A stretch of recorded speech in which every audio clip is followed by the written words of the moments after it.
Alors, c'est parti.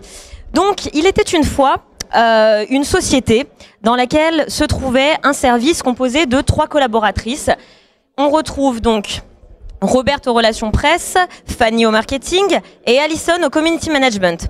Elles avaient toutes les 3 un problème, la même problématique, c'est-à-dire comment se développer à l'international. Robert, en tant qu'attaché de presse, avait pour but de trouver des nouveaux contacts, donc des journalistes, des blogueurs, afin de gagner en visibilité et d'identifier rapidement son retour sur investissement.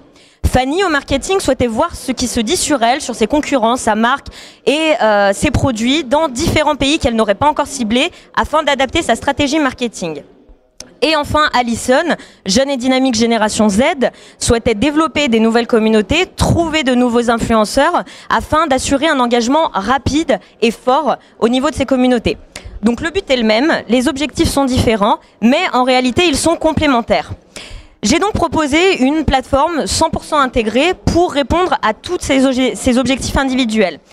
Pour Fanny, donc, nous lui avons donc rendu la vue, puisque en mettant en place une veille média, elle a pu voir ce qui se disait sur elle, et également l'ouïe, puisqu'elle peut rester à l'écoute de son marché et donc bâtir sa e-réputation.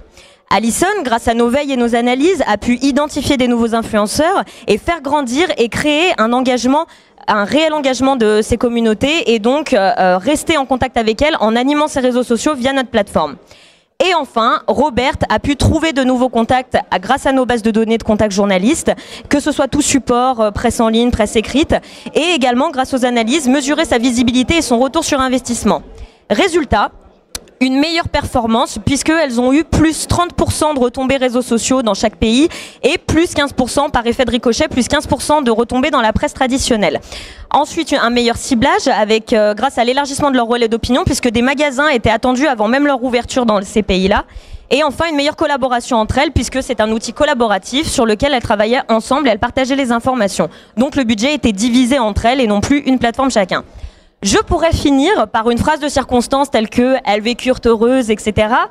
Mais vu qu'on a vu tout ça, est-ce que vous allez deviner avec ce petit rébut de quelle entreprise je parlais? Maison du monde